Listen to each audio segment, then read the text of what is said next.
So next up, we have Shirky, whose works on the internet and the cloud movements has been very inspiring. And he's the professor of ITP in NYU. So let's welcome Craig.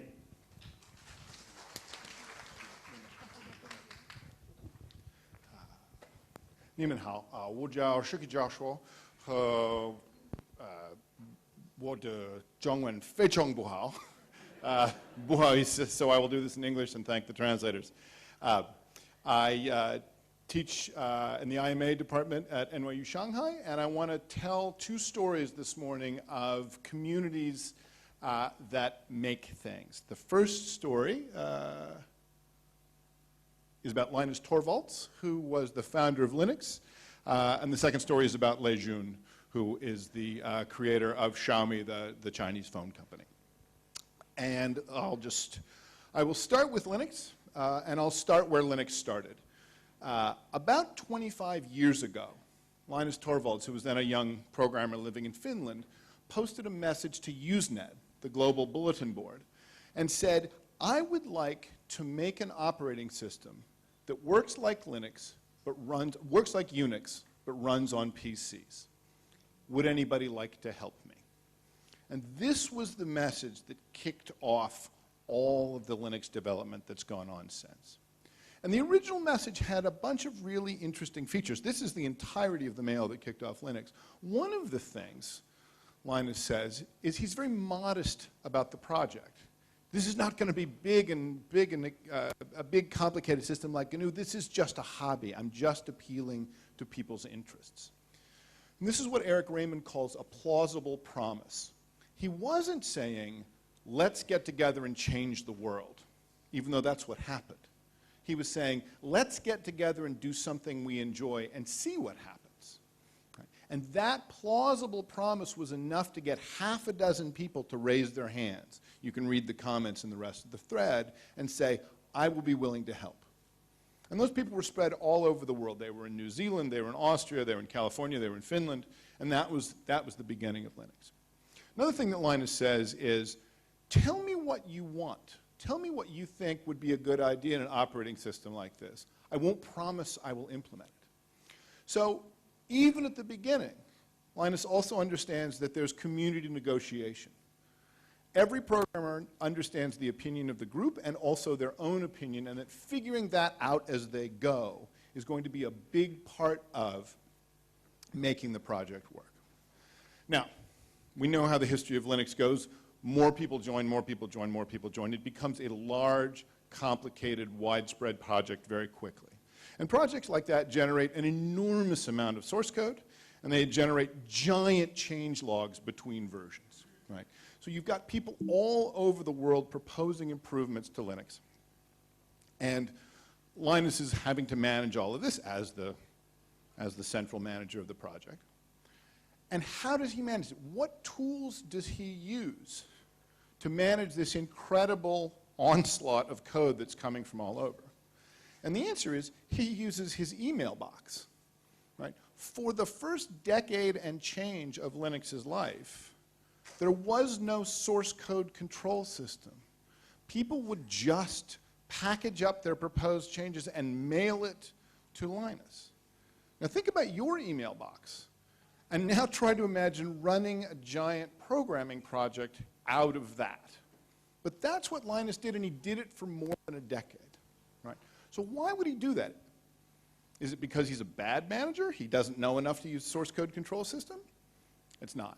In fact, Linus had at the time very considered opinions about source code control systems, roughly summed up in this slide.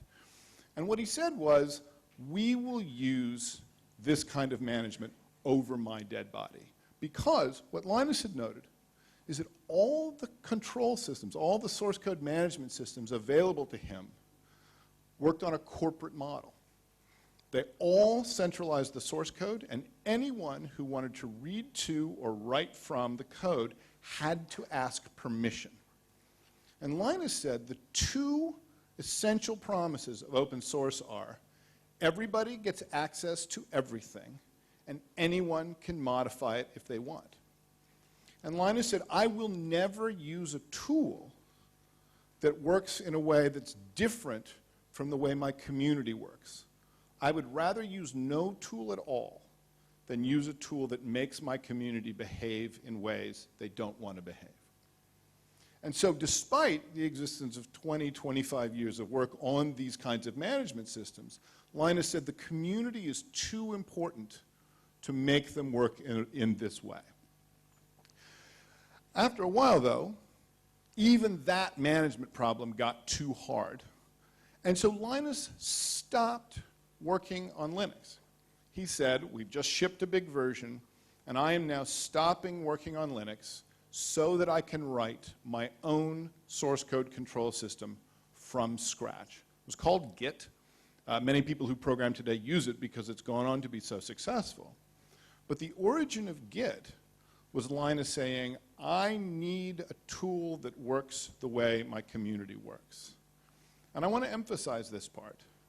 The guy whose name is on the operating system quit working on the product to work on the community instead.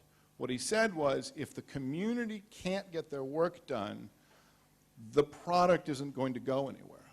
And so for a time, he stopped working on Linux and just worked on Git. And when you look at diagrams of the way Git works, you can see what he put into it. Every diagram that shows Git shows that code splits and merges all over the place. It takes the idea of a fork, which is to say a complete separation of the code, which in the commercial world is considered a nightmare, and Git makes the fork a twice daily operation. Linus rethought the way the management tools worked to match the community model that he was working with. And Git became, and is to this day, not only the tool that manages Linux, but the tool that now manages most open source projects, because it's a much better fit for the community. Now, much about Linux was considered a surprise. When it got started, many people thought, it's just a hobby, it's just a toy, it's not going to go anywhere. And this is part of a mistake we make all the time in thinking about technology. And it's a mistake I think we should talk ourselves out of making. So this is a map of the internet. Back when the internet was not drawn as a cloud, because it was so small that you could literally draw every computer and every connection on one piece of paper. This is a map of the internet from near its launch in the 1970s. And with the nascent internet, which was an experiment, people asked, what will the users do? A PDP-11, which takes up a room. Asked, what will the users do with a network like this? And the assumption was that if the internet was made up of machines and connections, then the important thing was to give users access to the connections and the machines. So the first tool, the first application created for the internet was called Telnet, and it enabled remote access to other people's computers. And the second application for the internet was called File Transfer Protocol, or FTP, and it enabled remote access to files. And this is what people thought, the original designers of the internet thought people would do with the new network. And then something funny happened. Almost no one used those tools.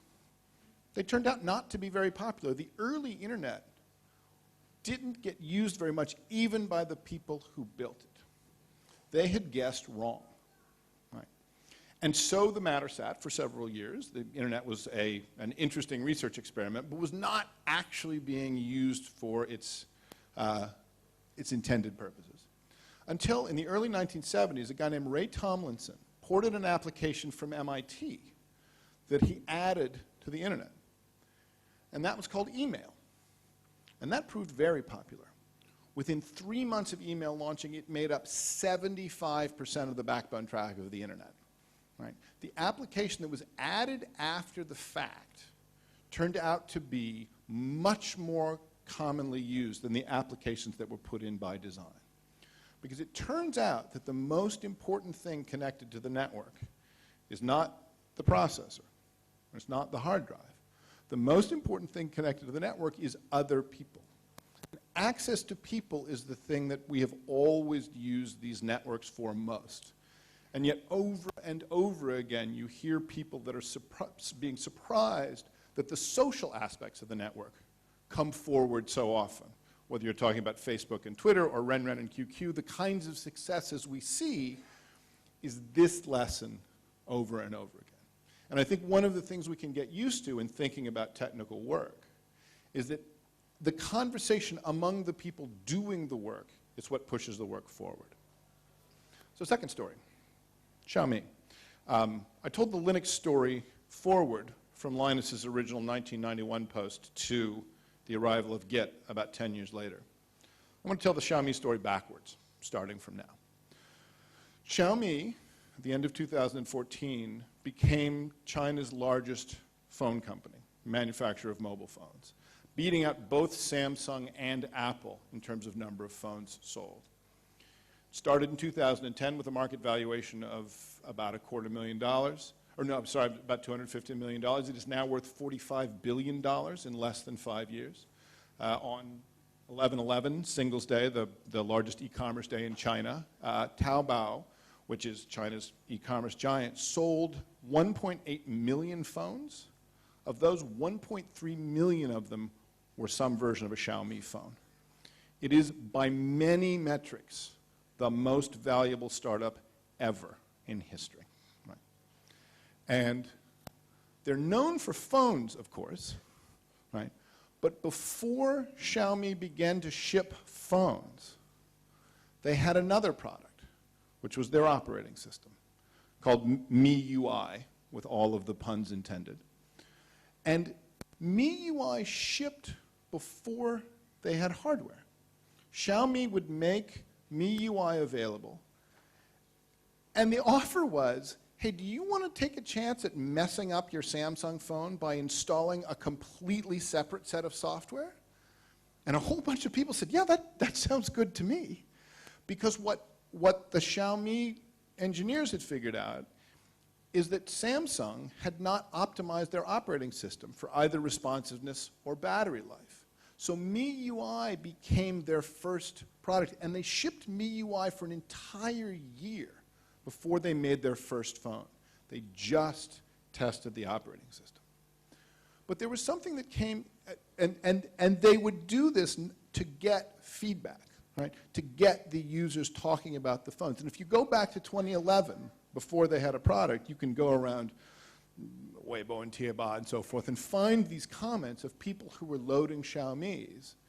And this was essentially free awareness of the product by people saying, I put this on my phone and it works much better than Samsung's operating system, right? And this is all just people talking about the software. This is before Xiaomi made any hardware at all. And even people who understood Android does not work nearly as well as iOS would still say, I would rather use this version of Android than Samsung's version of Android.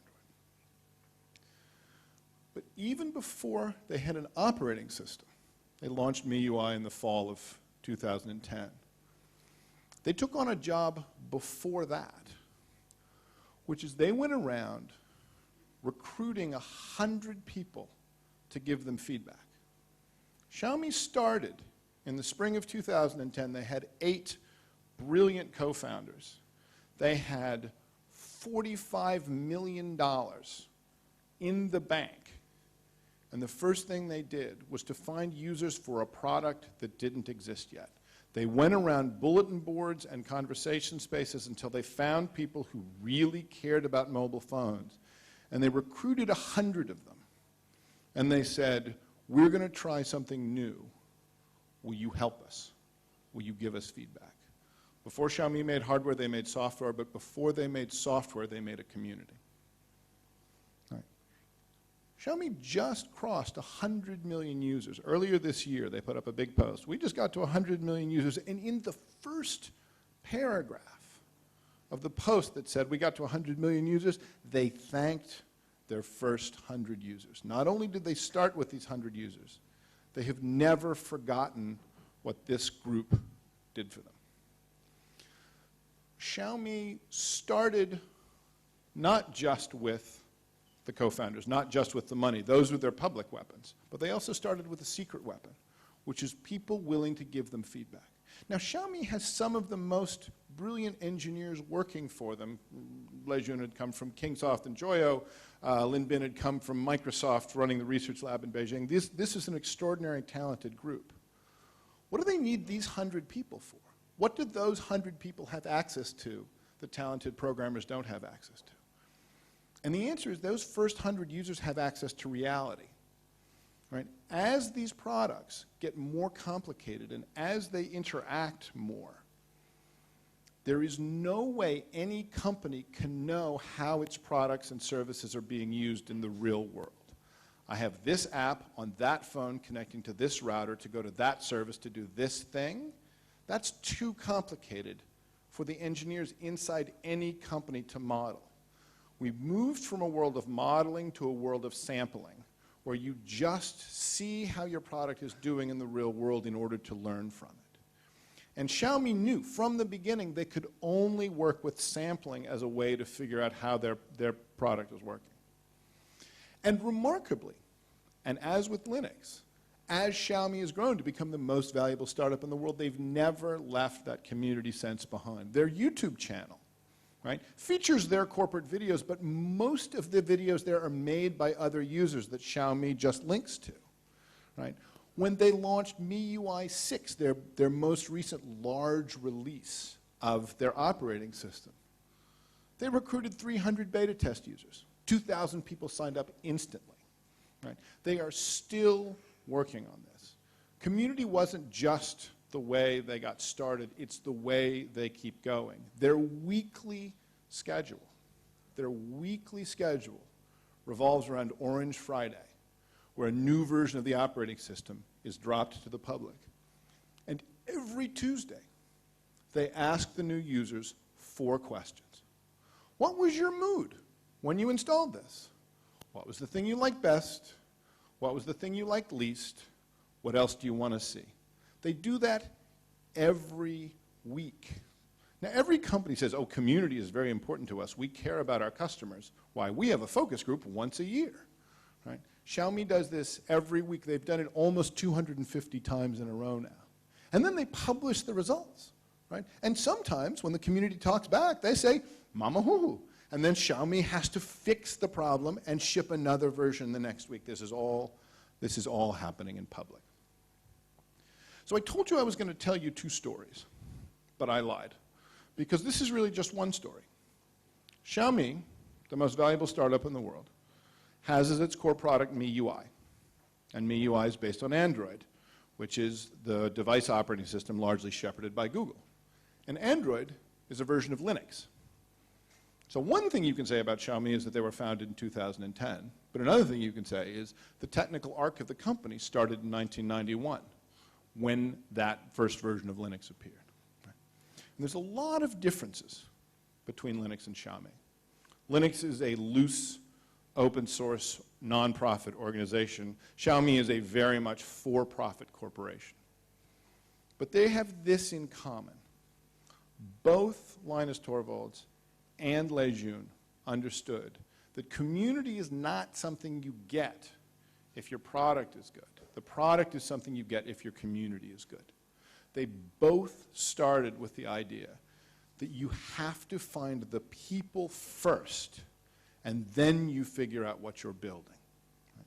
So as the maker movement becomes increasingly important, as it moves from a world of geeks and hackers to start including bankers and entrepreneurs, we need to remember what Dale was saying about connecting the dots between people. Because the technology makes the maker movement, it gives the maker movement its effect on the world, but the people is what makes the maker movement a movement. Thank you very much.